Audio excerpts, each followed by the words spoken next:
Welcome to The Explainer. Okay, let's jump right into this. Today, we're unpacking an absolutely monumental piece of legislation, Republic Act No. 9155. Now, formally, it's known as the Governance of Basic Education Act of 2001, but honestly, it's basically the master blueprint for the entire system.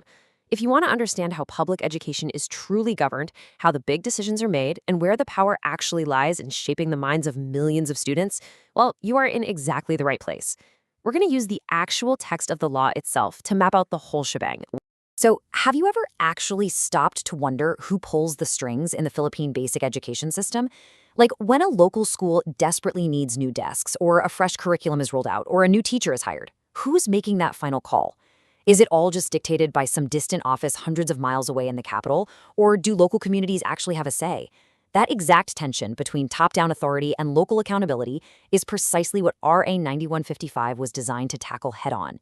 Back in August 2001, the passage of this law essentially tore up the old rulebook. It took this massive, heavily centralized educational system and completely rewired it. I mean, think about it. How painfully slow is a distant bureaucracy when a provincial school literally just needs to fix a leaky roof?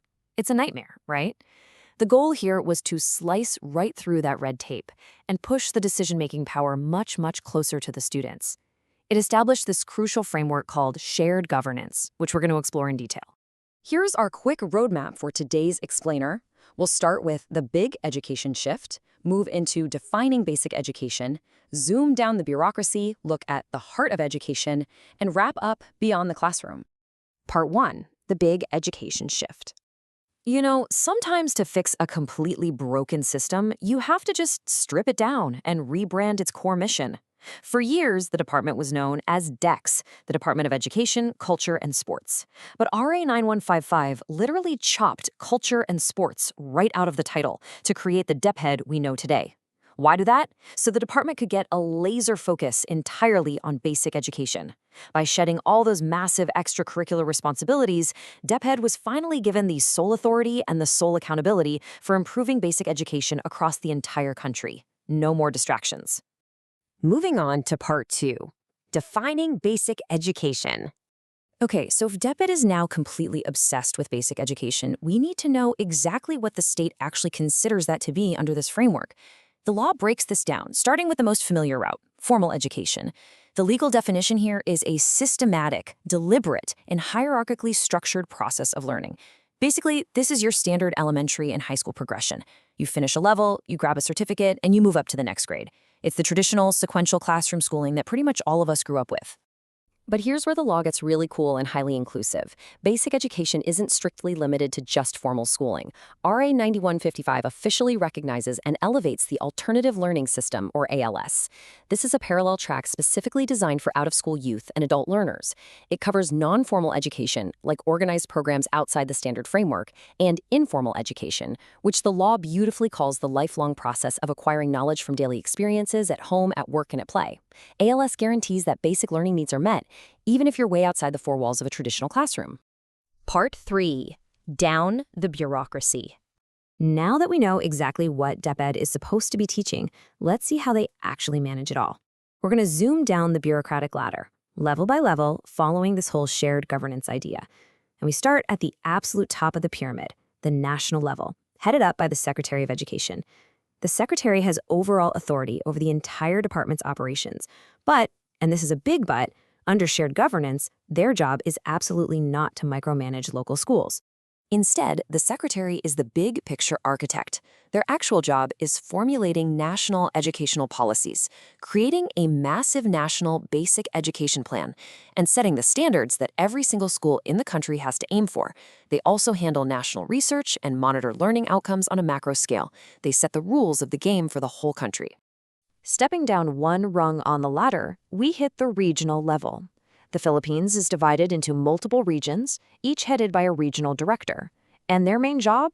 Translation. Because think about it, how do you take a rigid, massive national policy and actually make it work for a very specific region? That's where regional directors come in.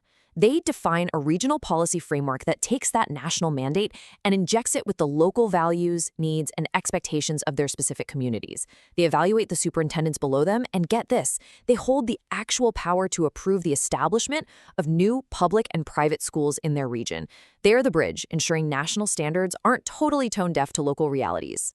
Zooming in even further, we land at the division level. A division usually covers a specific province or a city, and this office is run by the school's division superintendent. Now, this is where things get super operational and hands-on.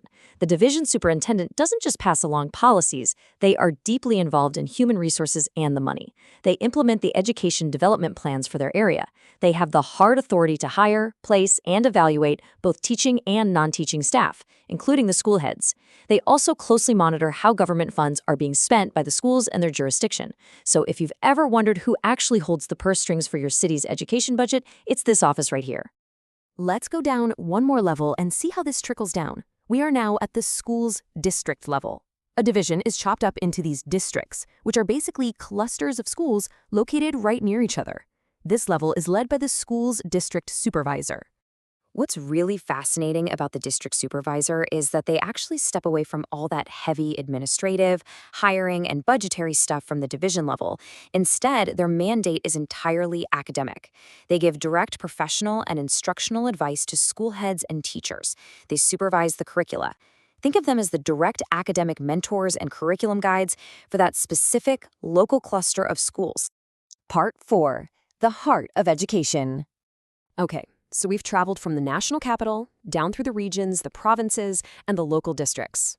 And now, we finally arrive at the absolute emotional and operational core of the entire RA 9155 framework. Section 2 of the law has this incredibly profound, simple declaration. The school shall be the heart of the formal education system. It's literally where the children learn.